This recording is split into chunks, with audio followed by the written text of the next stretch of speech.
Well, thank you for joining us on Pastor, the podcast dedicated to encouraging pastors, church planners, and church revitalizers. Hi, I'm your host, Rob Trubia, and with me is Wes Pastor, president of the NETS Center for Church Planting and Revitalization.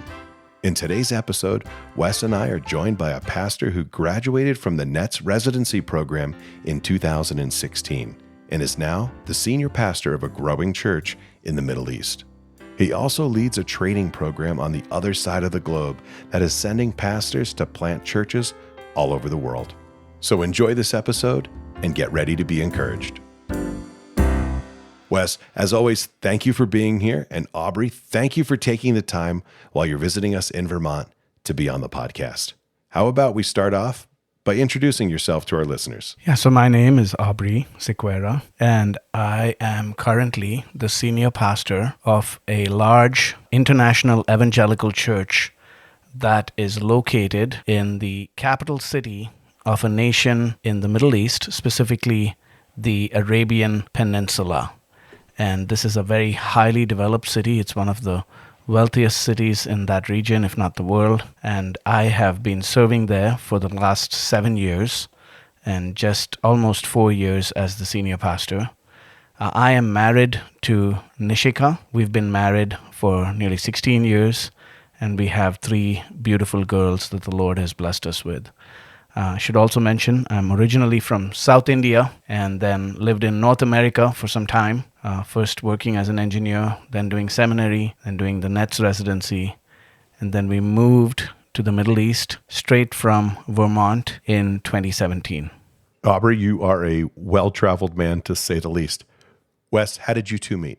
Well, Rob, as you know, we try to recruit a couple of times a year at some of the leading seminaries, and so we've been recruiting at Southern Seminary since about 2003. And at some point, Aubrey, what was maybe the first year that we connected at Southern? I think it was at a NETS banquet in 2012. So we would have annual banquets. The most developed recruiting systems is at Southern because we've been there the longest, Southern Baptist Theological Seminary in Louisville. So we would hold these banquets, and Aubrey came to one, and we began relating to one another, and then it became a real highlight of my trips, at least. I think of theirs too. When I'd go to Southern to recruit, usually Aubrey and Nishika would have me over for a meal, and I'd play with the girls, and we just had a wonderful time getting to know each other and thinking about the future. Yeah, Joshua Abedi, pastor of Concord Community Church, invited me to my first NETS banquet. And so that was the entry point. And then 3 months after that banquet, we were sitting with Wes at a Thai restaurant where we ordered spice level 5 and he ordered a spice level 0. 0. I remember that. I could see that. Well, I want to pick up on that, but Aubrey, first, would you mind sharing your testimony? Yeah, Rob. So I grew up in a Roman Catholic family in South India. Roman Catholicism is actually all over South India. It's quite a strong established religion there. And it's very, I want to use the word, syncretistic. In other words, it looks a lot like the culture and religions of the region. So Roman Catholicism in India is very different from what you might experience in the West. It's very similar in some ways to Hinduism in terms of the superstition and idolatry and all of that. So that's what I was raised in a fairly well-to-do religious Roman Catholic household. And that's what my wife was raised in as well. She was raised in Roman Catholicism. And I want to say when I was a teenager, I started playing music. I started playing bass guitar. So I started kind of my entryway into the rock music subculture in my city. So that led into a whole kind of rock and roll rebellion. And when I was around 21 years old, I had a friend who was a musician, who was a keyboardist, whose life was very different from everybody else that I knew. And there was something compelling and really wonderful about him. And he happened to be going to an evangelical charismatic church. I asked him if one day I could go to church with him. I was quite hesitant for various reasons. I was going through a lot at the time, just thinking about Islam. I was studying engineering at an Islamic school, and I was really wrestling with big worldview questions.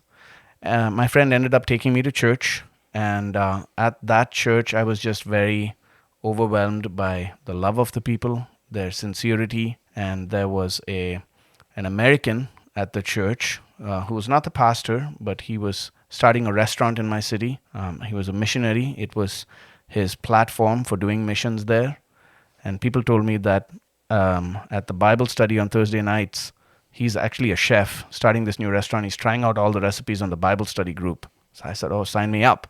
So I started going to his Bible study. His name was Tom. Yeah, he just really got in my face and got me reading the Bible, and would sit up with me till past midnight sometimes, answering my questions, pushing back to my arguments. And over time, over a 9-month period of going to that church, reading the Bible, going to the Bible study, at some point I was convinced that the Bible was the Word of God. I'm looking at this book, investigating the Bible, thinking to myself, I'm examining what it says. I'm really beginning to see the Bible as investigating my own heart. And at some point, Tom began teaching through Ephesians. We came to Ephesians chapter 2. You were dead in your trespasses and sins, by nature children of wrath. But God, being rich in mercy because of his great love with which he loved us, raised us up together with Christ, made us alive together with Christ, raised us up with him. And, it says, by grace you have been saved through faith. That was the first time in my life I'd ever heard the gospel message. I knew Jesus was crucified. I knew all that as a Roman Catholic. I never knew why he died. So that was the first time I heard the message of God's grace and the forgiveness of sins through faith in Jesus Christ. It took a couple of weeks for me to digest that and process that. And a couple of weeks later, I had performed with a band in North India and kind of done my usual post-concert shenanigans. It was in very bad condition and was on a train going from North India to South India. And on the train, I was feeling for the first time this kind of sense of shame over my sin. And I happened to have the Bible in my backpack, and I popped it open, and I happened to land on 1 John, and I said, I've never read 1 John before. Let's see what this says. Maybe it'll help me feel better. And as I read 1 John chapter 1, if we say we have fellowship with him and walk in darkness, we lie and do not practice the truth. That's when I believed the Lord took out my heart of stone and gave me a heart of flesh and brought me from darkness to light. And there was a real change in my life after that. There was a very clear before and after. So increasing victory over sin, some sins that were immediately put to death in my life. I began sharing with others. People began noticing the change in my life. And my girlfriend at the time also believed. My mom believed. She was baptized together with me a couple of months after that. And my girlfriend is now, that's Nishika, she's my wife. And so, the Lord was very gracious to us. Well, praise God. What a powerful testimony. Aubrey, thank you for sharing that. Going back to how you and Wes met, Wes, I'm curious, what was it about Aubrey in particular that you thought he would be a great fit for the NETS residency? Well, I think there were a few things. One is that Aubrey was very theologically minded. We're looking for NETS residents that are not just interested in ministry per se, but they want to minister the scripture and they want to do it from a theological mindset. And it was immediately obvious that Aubrey really thought deeply about theology and was very serious about exegesis, which again, those are normally not things that a lot of groups care about when they're looking for church planters. But we cared about it. I was interested in someone that was serious about handling the scriptures well and theologically driven. And we immediately had a rapport on all things theological, on all things exegetical. It was very easy to talk to Aubrey. And it was likewise clear to me that he was serious about being a missionary. You can go to an American seminary and you get a little fat, dumb, and happy and decide you want a certain lifestyle. But I love the obvious missional edge that both he and Nishika had. And we just sort of fell in together pretty naturally. I think there was a real affinity in our thinking, and I just really began to respect him and to love him and Nishika. And we began sharing our lives, and usually when I'd come, we'd talk about all things theological, but we talk about a lot of personal things too. And I saw he was a very teachable man.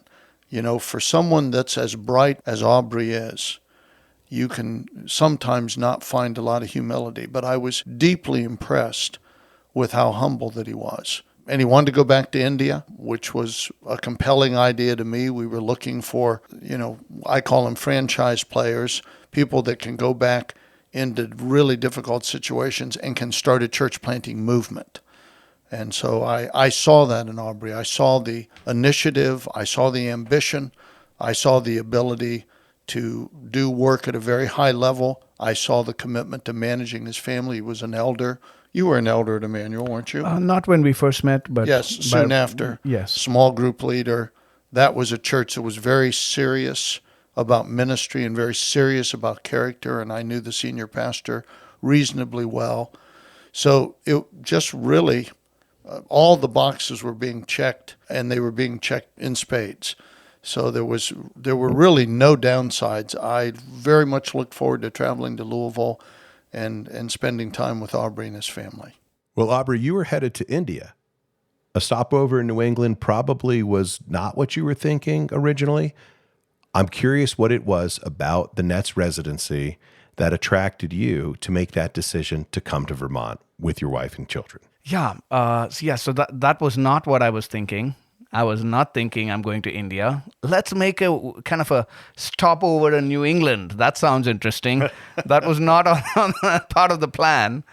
I think Wes really met us at a time where, a lot of our plans and hopes were still being formed. It was a very formative season in our lives, and we were still kind of dreaming, wondering what the Lord has for us, how are we going to do. So what drew me to NETS was that first banquet that we went to. There was a video that was played that kind of showed, what has taken place in New England, beginning with Wes's initial vision for him and Sue to move up, plant a church, and then out of that church to train and mentor church planters to plant other churches. After that, Wes got up and spoke, about a passion for true conversion and seeing the gospel do its work. And we were very gripped by that. I was very gripped by that. And I said, if we go back to India, this is what I hope the Lord would do in India. A movement like this, to see the gospel at work in establishing a faithful, healthy, strong local church that is able to train and send and plant other churches also. So that vision is what really captivated me about NETS. And then when we met, and after the banquet, you fill up a little form and then you forget about it. But like I said, 3 months later, Wes was back in town and we were out for dinner with him. And after that dinner, also, my wife and I, returned to our apartment and said, wasn't that great? That was great. And we decided to stay in touch. And every time Wes was in town, he would kind of walk me through the future, what we were hoping, what we were thinking. And there was one very pivotal conversation. Like I said, I'd gone on into the PhD program. I was doing my PhD. I was wrestling through this whole aspect of calling and whether I should pursue more kind of a professor type role or pastoring. Serving as an elder in my local church certainly fostered more and more of the heart to shepherd the flock. But there was a very crucial conversation one night with Wes. I think he stayed up with us till past 1 a.m. and he was flying out at 5 a.m. the next morning. But he really talked me through, the desire for the pastorate and the need for theologically minded men such as myself to be in pastoral ministry. And I think that was a very significant point. Of course, the Lord changed a few things. I mean, I didn't envision going to the Middle East. I was offered a seminary teaching position in a city adjacent to where I live. And so that was the initial entry point. But right from the get-go, we were looking for some kind of a pastoral opportunity in the region. And then the place where I'm currently serving materialized eventually. So really, it was the vision of NETS, and it was the close relationship that we had with Wes, whom we considered a mentor, a kind of a father figure to both of us, my wife and I, through his repeated visits and investment in us in Louisville. That then led us to when Wes offered me to come up and do the 1-year residency and finish up my PhD up in Vermont and then go from here onward to where we were going. We jumped at it. Yeah. So that's what brought us up. Well, it's interesting that you say you jumped on it, because here you are finishing up a PhD. You would think that you were ready to get to work and start your ministry, but instead you chose more training, a residency for about a year before you embarked on your full-time ministry. Why did you make the choice you did? Yeah. So a few different things. I don't think seminary is the place that necessarily makes you a pastor. All right.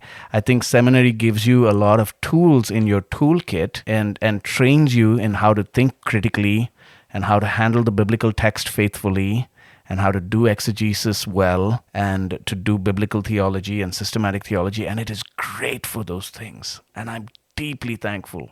I did both an MDiv and a PhD. I wouldn't change that. I wouldn't exchange that for the world. I'm deeply thankful for that stewardship that the Lord gave me, and it was a great blessing. So very thankful for seminary and what it does. But I don't think seminary necessarily prepares you for pastoral ministry apart from those aspects, right? I think you learn to be a pastor in the local church. And I think you learn to be a pastor from watching pastors pastor. All right. I think the local church is what prepares men to be in pastoral ministry. And I specifically think mentoring in the context of the local church by a seasoned minister, shepherd, helps you get developed to faithfully serve in pastoral ministry. I still believe that to this day. That's why we have a residency program in the context where we serve. We have a seminary, an accredited seminary. It's the first ever accredited seminary in the Arabian Peninsula. But we believe that that's not enough. Just going through the seminary program is not enough. We have a residency program at the local church that we train men in before we send them out to church plant. So that is my firm conviction. And in Wes, I saw a man who has gone to one of the hardest regions in the United States. Right, I was preparing to go to hard region. I had a brother whom I trusted. Right, my wife and I had spent much time with him. We'd seen his own care for our souls. We had made a trip up to Vermont, and we had seen at Christ Memorial Church the work of the gospel in people's lives. And it was amazing to see a vibrant local church in probably the most secular and unreached part of the United States. And so a lot of those things is what made us say, what do we have to lose? We're only going to learn and grow. And we had seen how we as a couple and as individuals had learned and grown with Wes investing in us from afar. On his trips to Louisville, he would spend time with us. And we said, that'll be wonderful to spend more time with Wes and Sue and in his kind of stomping grounds and at Christ Memorial, and it'd be a great place for us to grow and prepare to go to another hard region and then continue to test the power of the gospel there and see God do what he's done here in Vermont. So those were many of the things. And my local church encouraged me in that as well. The church I was at, Emmanuel, they believed that coming up to NETS would be helpful for us and would be a great preparatory kind of way to go on to the field where we are now. So from all angles, this seemed like the best next move. I didn't know if I mentioned, I worked for NETS. Wes actually hired me in Louisville to be a local recruiter. So I was working to recruit the first batch of residents that came up and lived on the campus. And then at some point in the middle of all that, Wes asked me, would you like to come? I said, yes, I'll come. So, Aubrey, for me, it seems like an easy sell. I'm curious what you would hear from seminary students when you were recruiting. What kind of reactions did you get when you talked about a residency up in Vermont for church planners and those that might want to revitalize a church? Okay, this is a joke, but I heard somewhere this statistic that 90% of all men who are called into pastoral ministry are also called into pastoral ministry less than 50 miles away from their mother-in-law. and that's a joke, but it ends up practically kind of being the case. And I think the biggest challenge in recruiting is breaking that, right? Is getting people to say, hey, we want you to move not 50 miles away, but 500 miles away, or more. And we want you to move up to the secular Northeast. And we want you to move where it's cold and dark, and you have to shovel snow, a lot of snow. And we want you to move to blue states, and all of that is hard. I mean, that's the hard sell. So I would often walk into classrooms, and I would begin by saying, I'm from South India. All right, it's one of the most unreached nations in the world. India is, and I would say, but there are more Christians in the city I'm from than there are in New England. That would be my opening pitch to people. And if that drives you, right, the sheer lostness of this region, the desire to see the glory of God in establishing His church in a place where there is no church, if those things drive you, then that's the guys who find that compelling, they're drawn. And those are the guys we want, right? The other big selling point would be encouraging men to consider a program where they would be mentored for church planting, for pastoral ministry by a pastor, church planter, where there is much need and there's been much fruit. I would think that no matter where you're going to minister, whether it be New England or California or Kentucky, it doesn't matter, that a pastoral residency, like you said, seminary does amazing things, but it doesn't really train you to be a pastor. No matter where you're going, it seems like it would be a good idea. Were the other students looking for that? Yeah. Just not in New England? I think a lot of students will go straight into ministry straight out of seminary, all right? And I don't think, they have realized how helpful it can be to be in a residency program.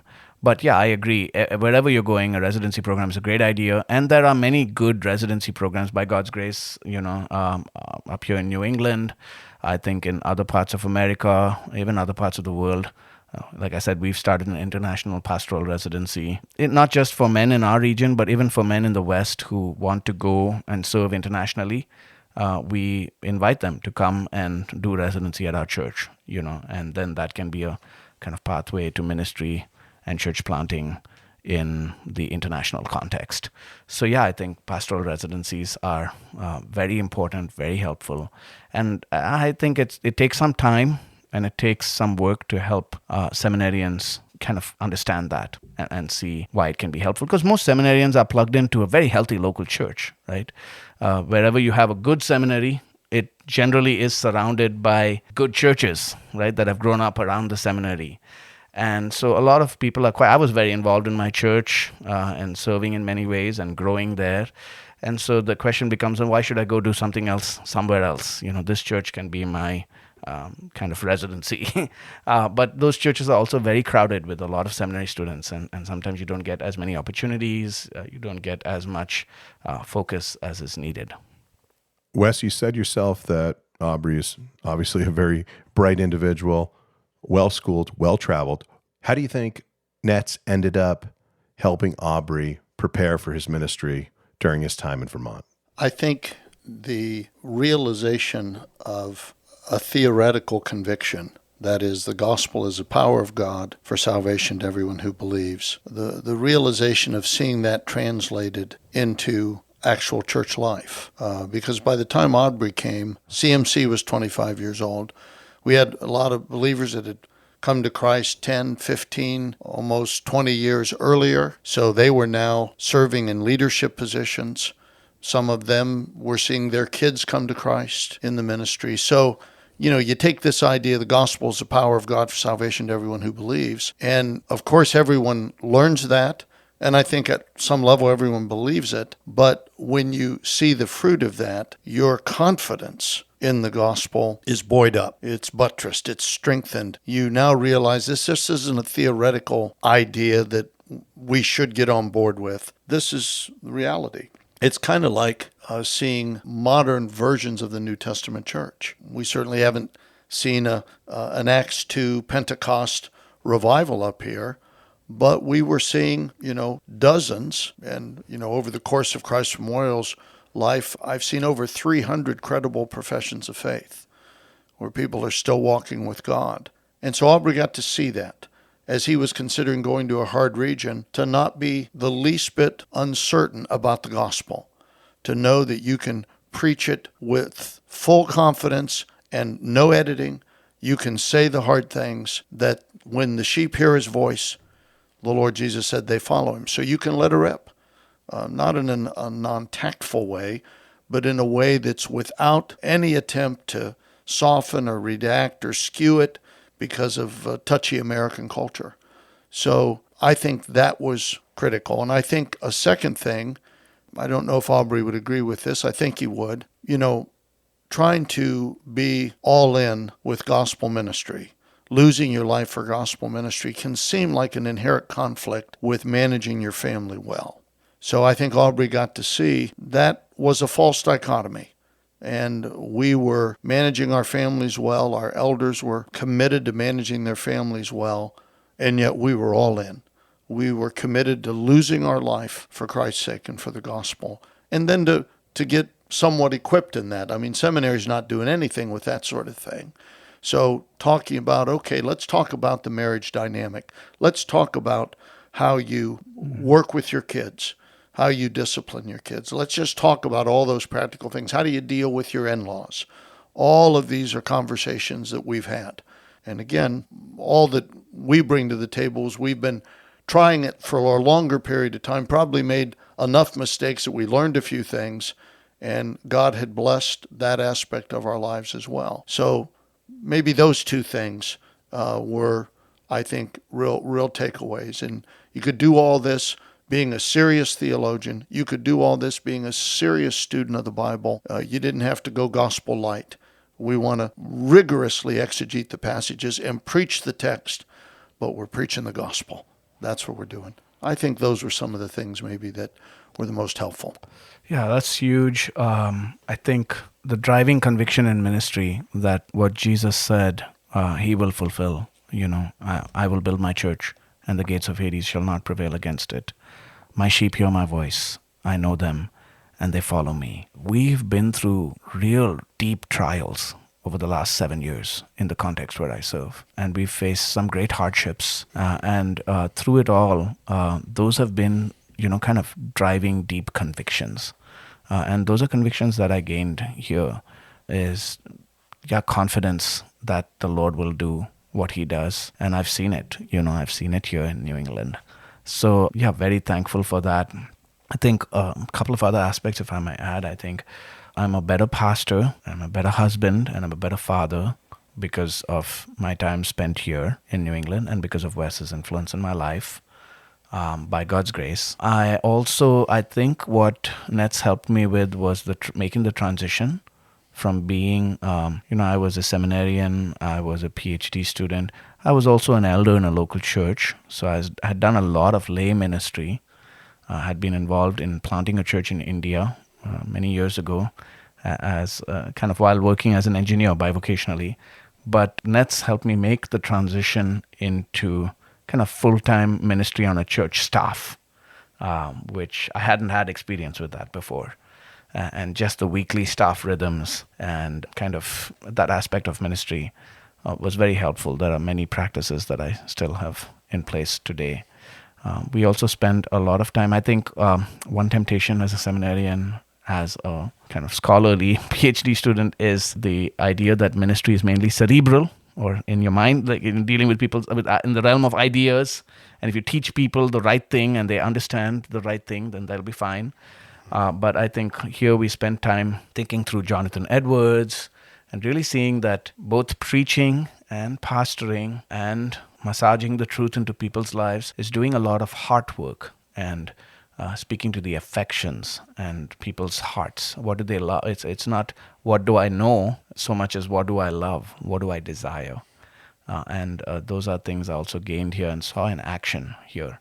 But above all, I'd say just the vision for what the Lord can do in very hard places over a long period of faithfulness, what the Lord will do. That is what captivated me here and what still grips me.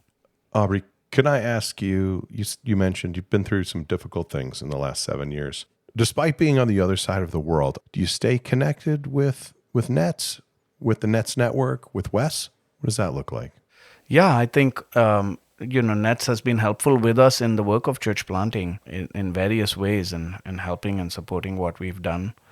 But also, Wes has been available as a valued and treasured personal counselor I've talked with often. And sometimes when I faced kind of a major shepherding situation, and this past year I faced a few of those, Wes is one of those people that I'll pick up the phone and call, and I'll ask his advice and kind of run through what I'm doing with him, and it's always helpful.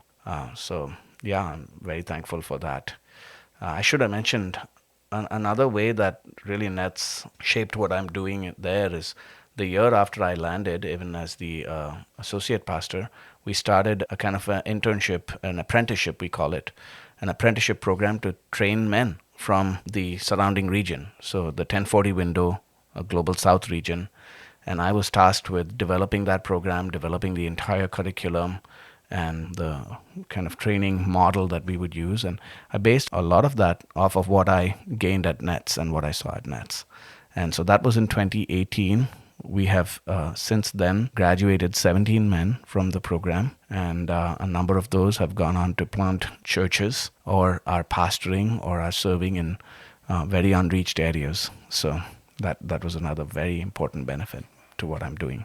Wes, it must be encouraging to hear Aubrey talk about replicating NETS in the Middle East. I'm curious if you think ministering in New England is different than the Middle East. There's one sense in it in which it's really not different. I mean, I think the gospel is the gospel is the gospel. The sheep are the sheep are the sheep. Mm-hmm. God's purposes, Christ's mandate to go and make disciples of all the nations, and his promise to build his church, that's a universal, non-culturally bound reality. So there is a sense, I don't want to be cavalier, but there is a sense in which I'm not surprised at all. Aubrey is a faithful gospel preacher and seeking to follow Scripture in what he's doing, willing to make the difficult choices that go along with being in a Middle Eastern country. You know, there's some deprivation there, to be sure. So I'm not surprised. I think mainly it's just very satisfying. Sue and I were thinking about this because yesterday in church, Aubrey was there and he was interviewed, and another one of our missionaries, Shadrach Vega, who is launched a church planting movement in Cameroon, West Africa, was there. And we got home after church, and I said to Sue, I said, you know, it's really kind of incredible that this little church in Williston, Vermont, has been able, by God's grace, to help launch these things. And it's a testimony to the power of God, the grace of God. You know, we're not an impressive church. We're really kind of a no-name church. We don't have any national platform whatsoever, and yet God has allowed us to do some really cool things because of his grace and because Jesus Christ said he was going to build his church. And, you know, we were just simple-minded enough to actually believe that maybe we could help and move that forward. And God was gracious to give us men like Aubrey and like Shadrach who love the gospel and are willing to put it on the line to see the gospel go forward. So I think it's just deeply satisfying.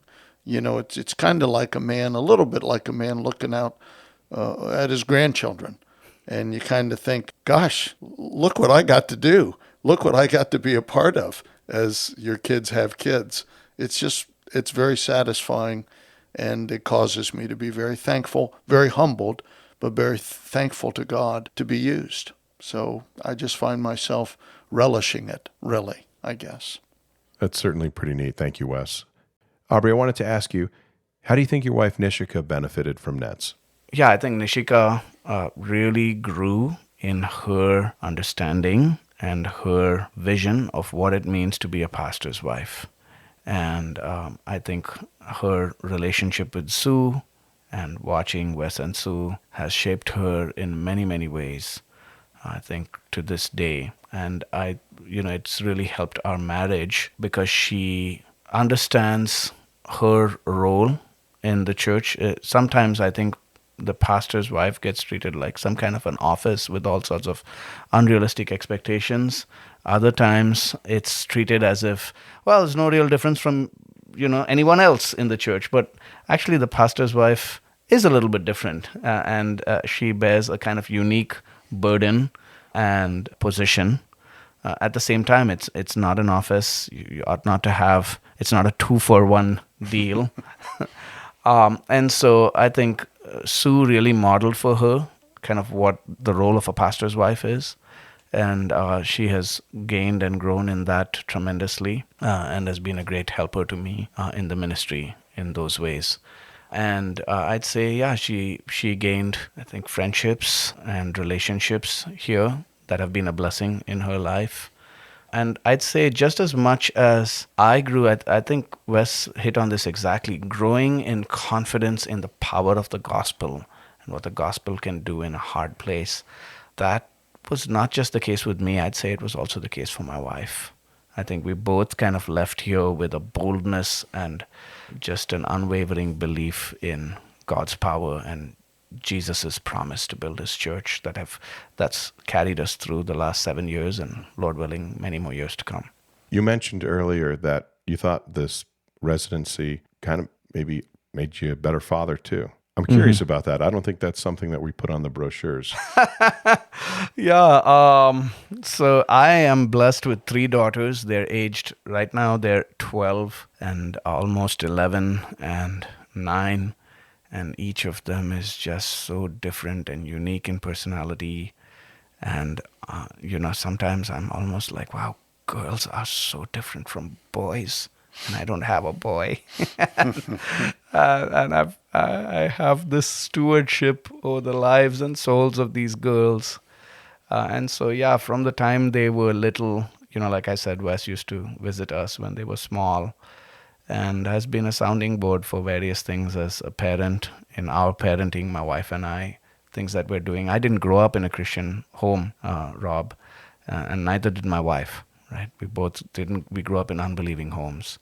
And so I think for us, we're first-generation Christians, learning what it means to be Christian parents and to have a Christian family and household.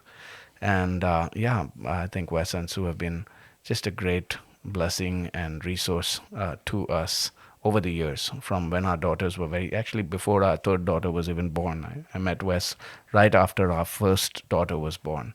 So throughout that journey of parenting, we've sought Wes and Sue out for wisdom in different things, discipline, parenting through changes in our children, dealing with all of the kind of relationally wired and complex aspects of little girls who are growing into being women, and what that looks like. Wes has 3 daughters as well. So that's always been a great blessing to us. Yeah. As we move to wrap this up, I'm really just struck by how NETS attracts men that are very cerebrally minded. They're very, very intelligent, very theological in nature, yet they still are very boots on the ground. I think that's what I've always been impressed with when it comes to Wes, his ability to just be in the trenches, but at the same time, really be able to preach the word and know it so well. Wes, how do you find these men? How do you find these, as you called it, franchise players that can really move the chains, so to speak, in churches, in church plants, where there's these men that are just very excited about the gospel, excited about their studies, excited about this very theologically bent mind, but they really want to be in the trenches.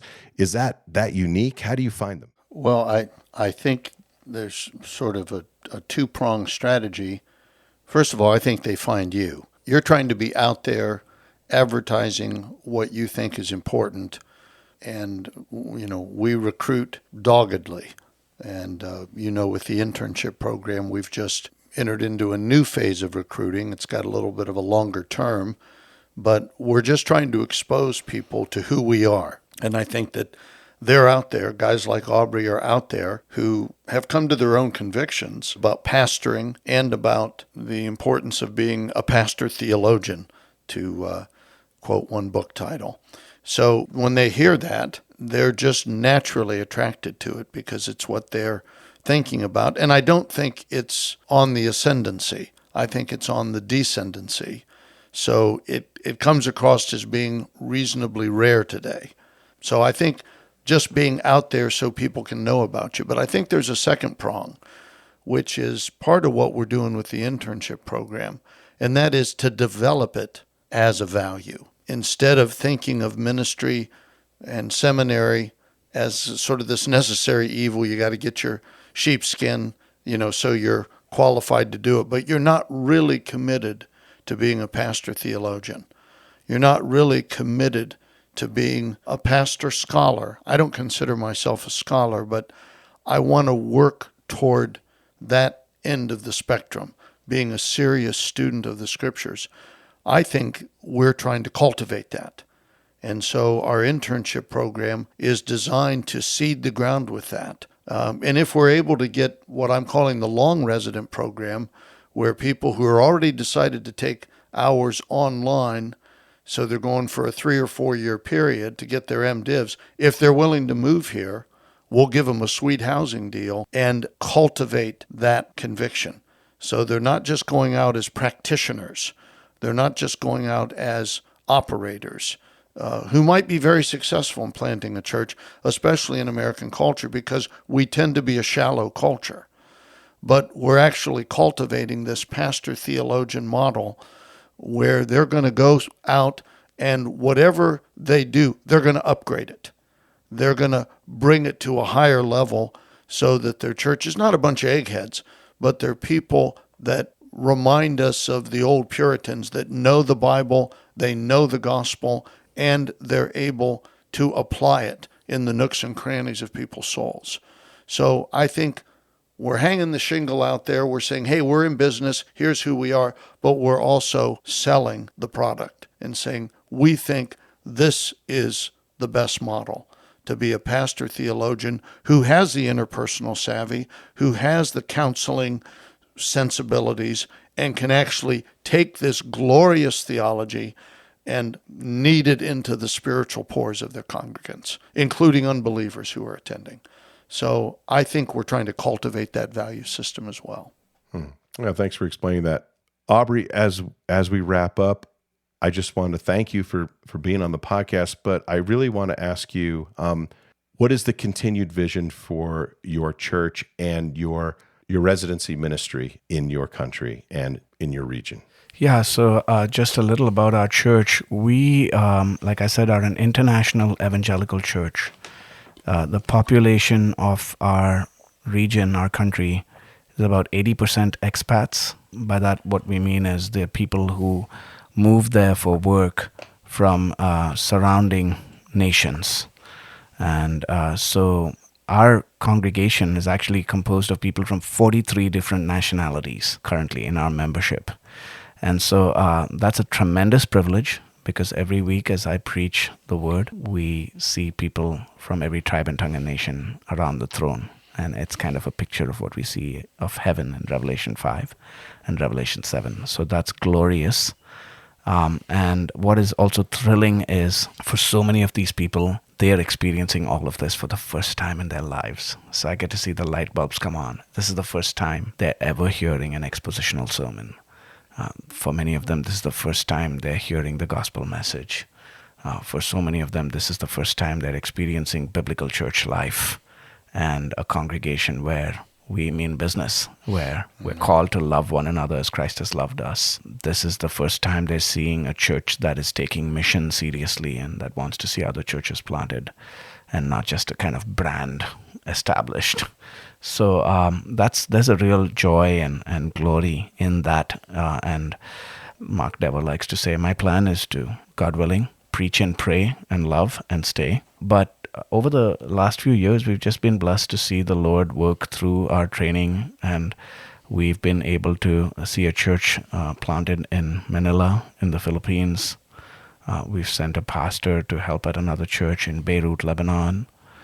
We planted a church 2.5 hours west of us on the border of one of the most unreached nations in the whole world.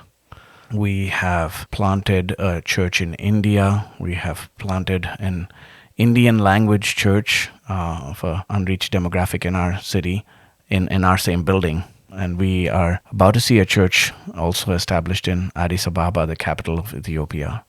So the Lord has really given speed to those efforts, and I'm deeply grateful for that. As I think about the future of our church, one thing I put before our people is this picture of Geneva at the time of the Protestant Reformation.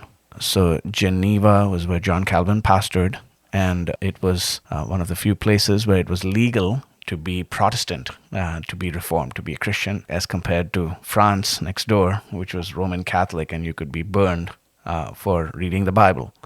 And Geneva kind of grew into an expat church, kind of like ours, because it had people fleeing from other nations from all over Europe to this kind of safe haven and refuge for Protestants. And as they came to Geneva, they experienced biblical church life and the preaching of God's word and the gospel message like never before.